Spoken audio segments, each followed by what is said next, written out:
ವೀಕ್ಷಕರೇ, ಈ ಸಂದರ್ಶನದಲ್ಲಿ ನಮ್ಮ ಜೊತೆ ಹಾವೇರಿ ಜಿಲ್ಲೆಯ ಹಾವೇರಿ ತಾಲೂಕಿನ ಕನ್ವಳ್ಳಿ ಗ್ರಾಮ ಪಂಚಾಯಿತಿಯ ಮಾಜಿ ಅಧ್ಯಕ್ಷರು, ಇದೇ ಪಂಚಾಯಿತಿಯಲ್ಲಿ 5ನೇ ವಾರ್ಡ್ ಅಲ್ಲಿ ಸತತವಾಗಿ 2 ಬಾರಿ ಆಯ್ಕೆಯಾಗಿರುವ ಸದಸ್ಯರು ಹಾಗೂ 10 ವರ್ಷದಿಂದಲೇ ನಿರಂತರವಾಗಿ ಜನಸೇವೆ ಮಾಡಿಕೊಂಡು ಬಂದಿರುವ ಈ ಕ್ಷೇತ್ರದ ಸಮಾಜ ಸೇವಕಿಯಾದ ಶ್ರೀಮತಿ ಜಯಶ್ರೀ ನಾಗಪ್ಪ ಹುಣಸಿಮರದ್ ಮೇಡಮ್ ನವರು ನಮ್ಮ ಉಪಸ್ಥಿತಿಯಲ್ಲಿದ್ದಾರೆ. ಇವರಿಗೆ ನಮ್ಮ national politics politicians in India dot com and social media ಪರವಾಗಿ ಆರ್ಥಿಕ ಸ್ವಾಗತ.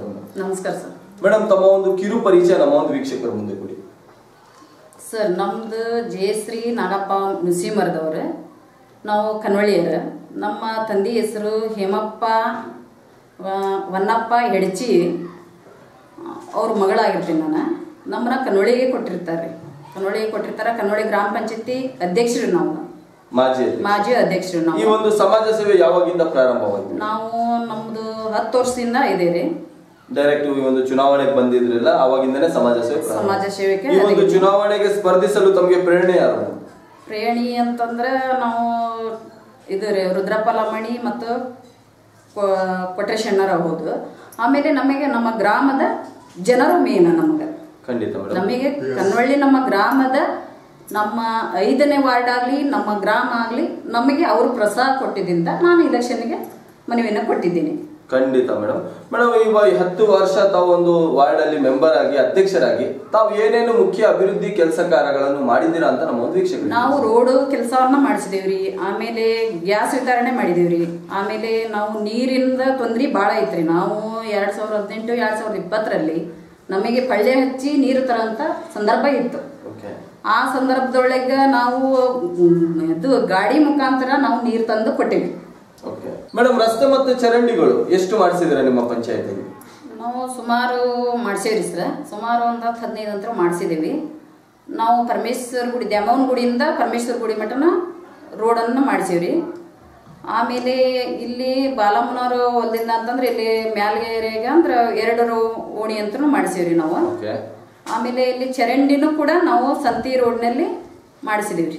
ಖಂಡಿತ ಮೇಡಮ್. ಯಾವುದೇ ಒಂದು ಕ್ಷೇತ್ರದಲ್ಲಿ ಆ ಒಂದು ಕ್ಷೇತ್ರದ ಜನ ಫಸ್ಟ್ ಮುಖ್ಯವಾಗಿ ಕೇಳೋದು ನೀರು. ನಮ್ಗೆ ನೀರೊಂದು ಅವಶ್ಯಕತೆ ಮಾಡಿಕೊಡಿ ಅಂತ ಫಸ್ಟ್ ಬೇಡಿಕೆ ನೀರಿಂದ ಇಡ್ತಾರೆ. ನೀವು ಬರಕ್ಕಿಂತ ಮುಂಚೆ ಹೇಗಿತ್ತು ನೀರಿನ ವ್ಯವಸ್ಥೆ, ತಾವು ಬಂದ್ಮೇಲೆ ಯಾವ ರೀತಿ ಒಂದು ನೀರಿನ ವ್ಯವಸ್ಥೆ ಮಾಡಿಕೊಟ್ರಿ ಅನ್ನಕ್ಕಂಥದ್ದು ವಿಚಾರ ಆಗಿತ್ತು? ನೋಡ್ರಿ ಸರ್, ಈಗ ನಮಗ ನೀರಿನ ವ್ಯವಸ್ಥೆ ಬಹಳ ಕಡಿಮೆ ಇತ್ರಿ. ನೀರಿನ ವ್ಯವಸ್ಥೆ ಅಂದ್ರ ನಾವು ಪಳ್ಳೆ ಕಿಟ್ಟು ಹೆಣ್ಮಕ್ಳು ನೀರ್ ತರಂತ ಪೊಸಿಷನ್ ಇತ್ರಿ. ನಮಗ ರಾತ್ರಿ ಎಲ್ಲ ಕಾಯ್ದು, ನಾನು ಬಂದ ನಂತರನ ನೀರೆಲ್ಲ ಕಾಯ್ದು ನೀರ್ ತಂದೇವ್ರಿ. ನಾನು ಕೂಡ ತಂದೇನೆ ಅದ್ರೊಳಗೆ. ಹೌದ್ರಿ.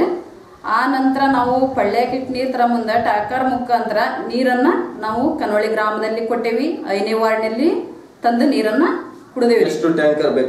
ದಿನಕ್ಕ 3 ಅಥವಾ 4 ನೀರನ್ನ ನಾವು ತಂದು ಕೊಟ್ಟೇವ್ರಿ ನಮ್ಮ ವಾರ್ಡ್ನಲ್ಲಿ ರೀ. ಆಮೇಲೆ ಒಂದು 10, 15, 20ರಿಂದ ಹೋಗ್ಯವ್ರಿ. ಪೂರ್ತಿ ಪಂಚಾಯತಿ ಅಂತ ಅಲ್ರಿ. ಪೂರ್ತಿ ಪಂಚಾಯತಿ ಅಂದ್ರ ಒಂದು 100 ಬರ್ತೈತಿ. ನೋಡ್ರಿ, ಪೈಪ್ ಲೈನ್ ಆಗಿರ್ಬಹುದು, ಬೋರ್ವೆಲ್ಸ್ ಆಗಿರ್ಬಹುದು, ಸಿಸ್ಟಮ್ಸ್ ಆಗಿರ್ಬಹುದು, ನಿಮ್ಮ ಒಂದು ಪಂಚಾಯತಿಯಲ್ಲಿ ನಿಮ್ಮ ವಾರ್ಡ್ ಅಲ್ಲಿ ಆಗಿದ್ಯಾ? ಮಾಡಿಸಿದಿರಾ? ಇಲ್ಲಿ ಮ್ಯಾಲೆ ಐತ್ರಿ ಪರಮೇಶಪ್ಪ ಇವ್ರಿ ಪರಮೇಶಪ್ಪ ಗುಳೇದರ್ ಅಂತಂದು ಅವ್ರ ಮನಿ ಹತ್ರ ಒಂದು ಟಾಕರ್ ಆಗೈತಿ. ಆ ಟಾಕರ್ ನಾವು ಬಂದ ನಂತರನ ಆಗೈತಿ. ಅಲ್ಲಿ ನೀರಿನ ವ್ಯವಸ್ಥೆ ಅಂತ ಇದ್ದಿದ್ದೇನ್ರಿ. ಅಪ್ಪ ಮೇಲೆ ಹೇಳ್ಬೇಕಂದ್ರ ಅಲ್ಲಿ ಪೈಪ್ ಲೈನ್ ಮುಖಾಂತರನ ಅಲ್ಲಿ ನೀರು ಕಳಿಸಿ ಅದ್ರ ಮುಖಾಂತರ ನೀರನ್ನ ಅಷ್ಟು ಆ ರೋಡಿನಲ್ಲಿ ಓಣಿಯಲ್ಲಿರಲ್ಲ ಅಷ್ಟು ತಗೊಂತಾರ ನೀರ. ಬೋರ್ವೆಲ್ಸ್ ಎಲ್ಲೆಲ್ಲಾಗಿದೆ? ಎಷ್ಟಾಗಿದೆ? ಬೋರ್ವೆಲ್ಸ್ ಒಂದು 10 ಅಂತರೂ ಆಗಿದೆ ಸರ್. 10 ಆಗಿದೆ ಸರ್. 10 ಬೋರ್ವೆಲ್ಸ್ ಆಗಿದೆ. ಹ್ಞೂನ್ರಿ. ಖಂಡಿತ ಮೇಡಮ್. ಅದೇ ರೀತಿ ವಿದ್ಯುತ್ ವ್ಯವಸ್ಥೆ ಎಷ್ಟು ಮಾಡಿಸಿದ್ರೆ ಮೇಡಮ್? ಕಂಬಗಳಾಗಿರ್ಬೋದು, ಬೀದಿ ದೀಪಗಳಾಗಿರ್ಬೋದು, ಎಷ್ಟು ಹಾಕ್ಸಿದ್ರೆ? ಒಂದು 100 ಅಂತ ಇರ್ಬೋದು ಸರ್. ಖಂಡಿತ ಮೇಡಮ್.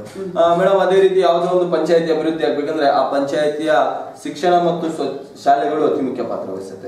ತಾವು ಅಧ್ಯಕ್ಷರಾಗಿ ನಿಮ್ಮ ಒಂದು ಪಂಚಾಯತಿಯಲ್ಲಿ ಶಿಕ್ಷಣಕ್ಕೆ ಯಾವ ರೀತಿ ಆದ್ಯತೆ ಕೊಟ್ಟಿದ್ದೀರಾ? ನಾವು ಶಿಕ್ಷಣಕ್ಕೆ ಕೊಡ್ಬೇಕು ಅಂತಂದ್ರೆ ಸರ್, ಅವ್ರು ಏನೇ ಕೇಳಿದಕ್ಕೂ ನಾವು ಇದನ್ನ ಹಿಂಗ್ ಮಾಡಿ ಸರ್, ಇದು ಹಿಂಗಿಲ್ಲ, ನಾವು ಥಾಟ್ ಆಗ್ಲಿ ಅಥವಾ ಒಂದು ಏನಾದ್ರೆ ಟ್ರೆಜರಿ ಆಗ್ಲಿ ಇಂಥವೆಲ್ಲ ನಾವು ಬಿಲ್ಡಿಂಗ್ ವ್ಯವಸ್ಥೆನೂ ಮಾಡ್ಸೇವ್ರಿ. ಅಲ್ಲಿ ಮಾಡ್ಸೇವ್ರಿ. ಆಮೇಲೆ ಇಲ್ಲಿ ಹೇಳ್ಬೇಕಂದ್ರೆ ಹೆಣ್ಮಕ್ಳ ಶಾಲೆ ಒಳಗ್ರಿ ಕಂಪೌಂಡ್ ಕಟ್ಟಿಸೇವ್ರಿ. ಕಂಪೌಂಡ್ ಕಟ್ಟಿಸಿದ್ರ? ಅಂಗನವಾಡಿ ರಿಪೇರಿ ಏನಾದ್ರು ಮಾಡಿಸಿದ್ರ ಮೇಡಮ್? ಅಂಗನವಾಡಿ ಅಲ್ಪ ಸ್ವಲ್ಪ ಆಗಿದೆ ರೀ. ರಿಪೇರಿ ಒಂದ್ ಅಂಗನವಾಡಿ ಅಂತ ಆಗೈತಿ. ಖಂಡಿತ ತುಂಬಾ ಒಳ್ಳೆ ವಿಚಾರ ಮೇಡಮ್. ಅದೇ ರೀತಿ ಸ್ವಚ್ಛತೆಯನ್ನು ಯಾವ ರೀತಿ ಕಾಪಾಡ್ತಾ ಇದ್ದೀರಾ? ಸ್ವಚ್ಛತೆ ಅಂತಂದ್ರೆ ಎಲ್ಲ ಡೈಲಿ ನಾವು 5 ಮಂದಿ 5 ಮಂದಿ ನೇಬರ್ ಅದಾರೆ. ಅದ್ರಾಗ ಯಾರ್ರಿ ಸಿಬ್ಬಂದಿ ಐತ್ರಿ. 5 ಮಂದಿ ಸಿಬ್ಬಂದಿದೊಳಗ ನಾವು ಜನರಲ್ ಆಗಿ ಮತ್ತ ಆಳ ಮುಖಾಂತರ ತಗೊಂಡು ಅವ್ರಿಗೆ ಪೇಮೆಂಟ್ ಮಾಡ್ತಾ ನಾವು ಅವ್ರನ್ನ ಕರ್ಕೊಂಡು ಕೆಲಸ ಮಾಡೀವ್ರಿ. ಆಳಾಗಿ ಅಂದ್ರೆ ಅಲ್ಲಿ ಗಲೀಜ್ ಇದ್ದಲ್ಲಿ ಗಟರ ತೆಗ್ಸೋದಾಗ್ಲಿ, ಆಮೇಲೆ ತುಂಬಿ ಹಾಕ್ಸೋದಾಗ್ಲಿ, ಇಂಥವೆಲ್ಲ ಮಾಡೀವ್ರಿ. ಖಂಡಿತ ಮೇಡಮ್. ಅದೇ ರೀತಿ ಸ್ವಚ್ಛ ಭಾರತ್ ಅಭಿಯಾನ ಅಡಿಯಲ್ಲಿ ಎಷ್ಟು ಮನೆಗಳಿಗೆ ಶೌಚಾಲಯವನ್ನು ಕಟ್ಸಿಕೊಟ್ಟಿದ್ದೀರಾ? ಶೌಚಾಲಯ ರೀ ಅಂತಂದ್ರ 740 ಮನಿ ಟೋಟಲ್ ರೀ. ನಮ್ಮ ವಾರ್ಡ್ನಲ್ಲೇ ಒಂದು 40-50 ಐತ್ರಿ ಶೌಚಾಲಯ. 440 ರೀ. 440 ಶೌಚಾಲಯ ಐತ್ರಿ. ಈಗ 100% ಶೌಚಾಲಯ ಆಗಿದೆ, ಇನ್ನೂ ಶೌಚಾಲಯ ಆಗೈತಿ ನಮ್ಮ ಗ್ರಾಮದಲ್ಲಿ. ನಾನು ಹೇಳ್ತಾ ಇದ್ದ ವಾರ್ಡ್ ಅಲ್ಲ, ನಾನು ಹೇಳ್ತಾ ಇರೋದು ನಿಮ್ ಗ್ರಾಮದಲ್ಲಿ. ನಮ್ಮ ಗ್ರಾಮದಲ್ಲಿ. ಖಂಡಿತ ತುಂಬಾ ಒಳ್ಳೆ ವಿಚಾರ ಮೇಡಮ್. ಅದೇ ರೀತಿ ಮಹಿಳೆಯರಿಗಾಗಿ ಏನೇನು ಅನುಕೂಲ ಮಾಡಿಕೊಟ್ಟಿದ್ರು? ನಾವು ಗ್ಯಾಸ್ ವಿತರಣೆ ಕೊಟ್ಟಿವ್ರಿ. ಮೇನ್ ಅಥವಾ ರೇಷನ್ ಕಾರ್ಡ್, ಆಧಾರ್ ಕಾರ್ಡ್ ಬಂದಲ್ಲೇ ಅವರು ನಮ್ಮಲ್ಲೇ ಬಂದು ಹೆಣ್ಮಕ್ಳು ಕೇಳಿದಾಗ ಅವರನ್ನ ಖುದ್ದಾಗಿ ನಾನು ಆಫೀಸ್ವರೆಗಿನ ಕರ್ಕೊಂಡು ಹೋಗಿ ನಾನು ಅವರಲ್ಲಿ ಆಮೇಲೆ ತಹಸೀಲ್ದಾರ್ ಕೊಟ್ಟಾಗಲಿ ಮತ್ತೊಬ್ರು ಬೇರೆದವ್ರ ವ್ಯಕ್ತಿ ಕೊಟ್ಟಾಗಲಿ ನಾ ಮಾತಾಡಿ ಅವರಿಗೆ ರೇಷನ್ ಕಾರ್ಡಿಂದ ಸರಿ ಮಾಡಿಸ್ಕೊಂಡ್ ಕೊಟ್ಟಿರೋಂಥ ವಿಚಾರ ನನಗೆ ಗೊತ್ತಿದೆ. ಖಂಡಿತ. ಹೊಲಿಗೆ ಯಂತ್ರ ಆಗಿರ್ಬೋದು ಮಹಿಳೆಯರಿಗೆ ಕೊಡಿಸಿದಿರಾ? ಹೊಲಿಗೆ ಯಂತ್ರ ಕೊಡ್ಸಿವ್ರಿ. ಪಂಚಾಯತಿಯಿಂದ ಎಷ್ಟು ಜನರಿಗೆ ಕೊಡಿಸಿದಿರಾ? ಒಂದು 15 ಯಂತ್ರ ಕೊಡ್ಸಿವ್ರಿ. ಅಂಗವಿಕಲರಿಗೆ ಕೊಟ್ಟಿವಿ. ಅಂಗವಿಕಲರಿಗೆ ಮತ್ತೆ ಏನೇನು ಕೊಡಿಸಿದಿರಾ? ಅಂಗವಿಕಲರಿಗೆ ರಾಟಿ ಯಂತ್ರ ಕೊಟ್ಟಿವ್ರಿ. ರಾಟಿ. ಖಂಡಿತ ಮೇಡಮ್. ರೈತರಿಗಾಗಿ ಏನು ಅನುಕೂಲ ಮಾಡಿದ್ರು? ರೈತರಿಗೆ ಅಂತಂದ್ರೆ ಈಗ ಬೋರ್ವೆಲ್ ಇರ್ತೈತಲ್ರಿ, ನೀರು ಬೋರ್ ಕೊಡ್ಸಿವ್ರಿ. ಆಮೇಲೆ ಗೊಬ್ಬರ ಬೀಜ ಹಿಂಗೆ ಏನಾರ ಬಂದಾಗ ಅವ್ರಿಗೇನೋ ಸಹಾಯ ಮಾಡೀವ್ರಿ. ಇದು ನಿಂಗೆ ಕೊಡ್ರಿ ಅಂತಂದು ಹೋಗಿ ಅಲ್ಲಿ ಹೇಳಿವ್ರಿ. ಖಂಡಿತ ತುಂಬಾ ಒಳ್ಳೆ ವಿಚಾರ. ತಾಲೂಕ್ ಪಂಚಾಯತಿ ಸದಸ್ಯರು ಯಾರಿದ್ದಾರೆ, ಅವರಿಂದ ಏನು ಅಭಿವೃದ್ಧಿ ಆಗಿದೆ ನಿಮ್ಮ ಪಂಚಾಯತಿ? ರೋಡ್ ಅಭಿವೃದ್ಧಿ ಆಗಿದೆ. ರೋಡ್ ಆಗೈತ್ರಿ. ಆಮೇಲೆ ಕುಡಿಯೋ ನೀರಿನ ಫಿಲ್ಟರ್ ನೀರಿಂದ ಆಗೈತ್ರಿ. ಆಮೇಲೆ ದೇವಸ್ಥಾನದೊಳಗ ಕಟ್ಸಂತವು ಏನಾರ ಇದ್ದಾಗ ಅವರು ಫಂಡ್ ಅನ್ನು ಕೊಟ್ಟಿದ್ದಾರೆ ನಮ್ಗೆ. ರುದ್ರಪ್ಪ ಲಮಣಿ ಆಗ್ಲಿ ಕೊಟ್ರೇಶನರ್ ಆಗ್ಲಿ ಕೊಟ್ಟಾರ್ರಿ. ಖಂಡಿತ ತುಂಬಾ ಒಳ್ಳೆ ವಿಚಾರ. ಜಿಲ್ಲಾ ಪಂಚಾಯತಿ ಆಗಿರ್ಬೋದು ಮತ್ತೆ ಶಾಸಕರಾಗಿರ್ಬೋದು ನಿಮ್ಮ ಪಂಚಾಯತಿಯಲ್ಲಿ ಏನೇನು ಅಭಿವೃದ್ಧಿ ಮಾಡಿದ್ದಾರೆ? ಸರ್ ನಮ್ಮ ಪಂಚಾಯತಿ ರೀ ಫಸ್ಟ್ ಏನು ಅದು ಚಲೋ ಇದ್ದಿದ್ದಿಲ್ರಿ.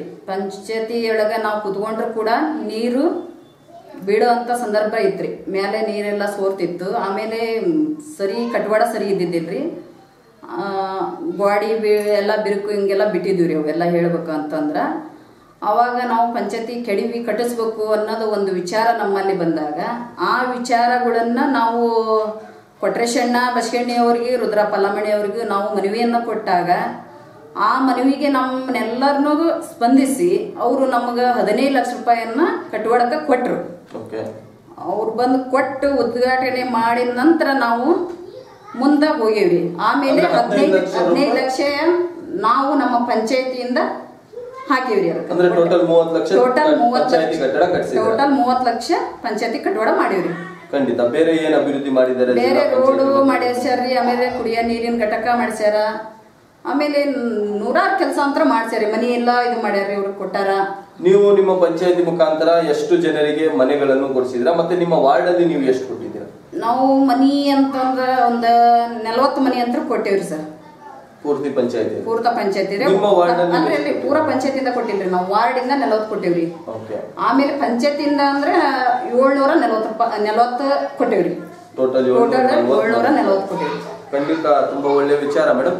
ಈಗ ಮತ್ತೆ ಒಂದು 2020ರಲ್ಲಿ ಮುಂದೆ ಒಂದು ಚುನಾವಣೆ ಒಂದು ಅನೌನ್ಸ್ ಆಗಿದೆ. ಹೌದು ಸರ್. ಈ ಕ್ಯಾಟಗರಿ ಬಂದಿದೆ. ನೀವು ಒಬ್ರು ಆಕಾಂಕ್ಷಿ ಅನ್ನೋದು ಆಗಿದ್ದೀರಾ ಈ ಒಂದು ಚುನಾವಣೆಗೆ. ಈ ವಾರ್ಡಿನ ಜನ ಮತ್ತೆ ನಿಮಗೆ ಯಾಕೆ ವೋಟ್ ಕೊಡ್ಬೇಕು ಅಂತ ಒಂದು ಕಾರಣ ಕೊಡಿ. ನೋಡ್ ಸರ್, ಅದು ಜನರ ನಾವು ಮಾಡ್ತಾರಂತ ಕೆಲಸ ಅವರಿಗೆ ತಿಳಿತು ಅಂದ್ರೆ ಅವರು ನಮಗೆ ಓಟನ್ನ ಕೊಡ್ತಾರೆ. ಅಂದ್ರೆ ನೀವು ಮಾಡಿದ ಕೆಲಸವನ್ನು ನೋಡಿ ಕೊಡ್ತಾರೆ ಅಂತಕ್ಕಂತ ಹೇಳ್ತಾರೆ. ಹೌದು ಸರ್. ಮತ್ತೆ ಈಗ ಮತ್ತೊಮ್ಮೆ ತಾವು ಆಯ್ಕೆ ಆದ್ರೆ ಏನ್ ಅಭಿವೃದ್ಧಿ ಮಾಡ್ತೀರಾ ಅಂತ ಭರವಸೆ ಕೊಡ್ತೀರಾ ಮೇಡಮ್? ಸರ್, ಅದು ನಾವು ಮಾಡಿಸ್ತೇವ್ರಿ. ಕೆಲಸ ಮಾಡ್ಸಂಗಿಲ್ಲ ಅಂತ ಹೇಳಂಗಿಲ್ರಿ. ಇಂಜೆಕ್ಷನ್ ಇದು ರೀ, ದವಾಖಾನಿ ಇದ್ರಿ, ದವಾಖಾನಿ ಮಾಡಿಸ್ಬೇಕು ಅನ್ನೋದು ಐತ್ರಿ. ಹೆಣ್ಮಕ್ಳಿಗೆ ಮೇನ್ ಬೇಕಾಗಿರೋದು ಅದ ರೀ. ಈಗ ಇಲ್ಲಿಂದ ಹಿಡಿದು ಹಾವೇರಿಗೆ ಹೋಗ್ತಾರೆ, ಕಾಟ್ನಳ್ಳಿಗೆ ಹೋಗ್ತಾರ. ಆಮೇಲೆ ಬಸ್ಸಿಗೆ ಹೋಗಿ ಪ್ರಯಾಣ ಮಾಡಿ ಬರೋದ್ರಿಂದ ಗರ್ಭಿಣಿ ಬಾಣತಿಯರಿಗೆ ಆಗಲಿ, ಆಮೇಲೆ ಮಕ್ಕಳಿಗೆ ಆಗಲಿ ಎಲ್ಲರಿಗೂ ಸಮಸ್ಯೆ ಇರೋದ್ರಿಂದ ನಾವು 2 ಎಕರೆ ಹೊಲನ್ನ ಅದನ್ನು ಬೇರೆಯವರು ಹೂಳು ಮಾಡ್ತಾ ಇದ್ರು. ಅದನ್ನ ನಾವು ಗ್ರಾಮ ಪಂಚಾಯತಿಯಿಂದ ಹೋರಾಟದಿಂದ ಅದು 2 ಎಕರೆ ಜಮೀನನ್ನು ಉಳಿಸಿದ್ದೇವೆ. ಅದು ಹಿರಿಯರ ಮುಖಾಂತರನ ಆಗೈತ್ರಿ. ಹಿರಿಯರು ಮತ್ತೆ ನಮ್ಮ ಗ್ರಾಮದಿಂದ ಆಗೈತ್ರಿ. ನಾವು ಕೂಡ ಮಾಡಿವಿ. ಅವಕಾಶ ಸಿಕ್ಕಿದ್ರೆ ಅಲ್ಲಿ ಒಂದು ಹಾಸ್ಪಿಟಲ್ ಮಾಡ್ಬೇಕು ಅನ್ನೋದು ಅವಶ್ಯ. ಖಂಡಿತ ತುಂಬಾ ಒಳ್ಳೆ ವಿಚಾರ ಇದೆ ಮೇಡಮ್. ಈ ಒಂದು ಕೊರೋನಾ ವೈರಸ್ ಅಂತ ಒಂದು ದೊಡ್ಡ ಒಂದು ಕಾಯಿಲೆ ಬಂದಾಗ ಲಾಕ್ಡೌನ್ ಸಮಯದಲ್ಲಿ ಒಂದು ಕೊರೋನಾ ವಾರಿಯರ್ಸ್ ಗೆ ನಿಮಗೆ ಒಂದು ಅಧ್ಯಕ್ಷರು ಅಂತ ಮಾಡಿದ್ರು. ಆ ಸಂದರ್ಭದಲ್ಲಿ ಆ ಒಂದು ವೈರಸ್ ಇಂದ ಯಾವ ರೀತಿ ನಿಮ್ಮ ಒಂದು ಊರನ್ನು ಕಾಪಾಡ್ಕೊಂಡ್ರೆ, ಯಾವ ರೀತಿ ಅವೇರ್ನೆಸ್ ತಂದ್ರಿ ನೀವು? ಹೌದು ಸರ್.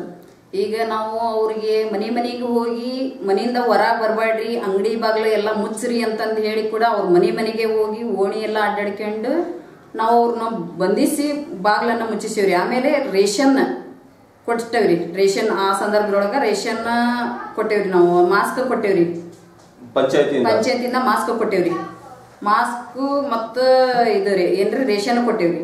ಆಮೇಲೆ ಮನೆಗೆ ಹೋಗಿ ನಾವೆಲ್ಲರಿಗೂ ಹೋಗ್ಬೇಡ್ರಿ ಹೊರಗ. ಆಮೇಲೆ ಇದ್ದದ್ರಾಗನ ಸಣ್ಣಕ್ಕಾಗ್ಲಿ ಮನೆಯೊಳಗೆ ವ್ಯವಸ್ಥೆ ಮಾಡ್ಕೊಂಡು ಊಟನ ಮಾಡ್ರಿ ಅಂತಂದು ಹೇಳಿವ್ರಿ. ಆಮೇಲೆ ಗಂಜಿ ಕೇಂದ್ರ ಅಂತ ಮಾಡಿಕೊಟ್ಟಿವ್ರಿ.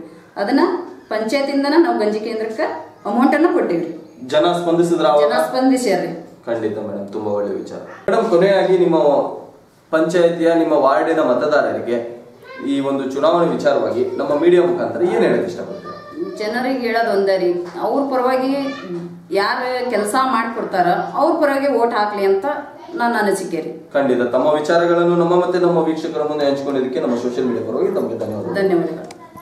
ತಾವು ಕೇಳಿದ್ರಲ್ಲ ವೀಕ್ಷಕರೇ, ಹಾವೇರಿ ಜಿಲ್ಲೆಯ ಹಾವೇರಿ ತಾಲೂಕಿನ ಕನ್ವಳ್ಳಿ ಗ್ರಾಮ ಪಂಚಾಯಿತಿಯ ಮಾಜಿ ಅಧ್ಯಕ್ಷರು ಹಾಗೂ ಮುಂಬರುವ ಈ ಚುನಾವಣೆಯ ಆಕಾಂಕ್ಷಿಯಾದ ಶ್ರೀಮತಿ ಜಯಶ್ರೀ ನಾಗಪ್ಪ ಹನ್ಸಿಮಠ್ ಮೇಡಮ್ ನವರ ಮಾತುಗಳನ್ನು. ಇವರ ಬಗ್ಗೆ ಇನ್ನಷ್ಟು ಮಾಹಿತಿಗಾಗಿ ಹಿಂದೆ ಲಾಗ್ ಆನ್ ಮಾಡಿ www.politiciansinIndia.com ಗೆ. ಜೈ ಹಿಂದ್, ಜೈ ಕರ್ನಾಟಕ.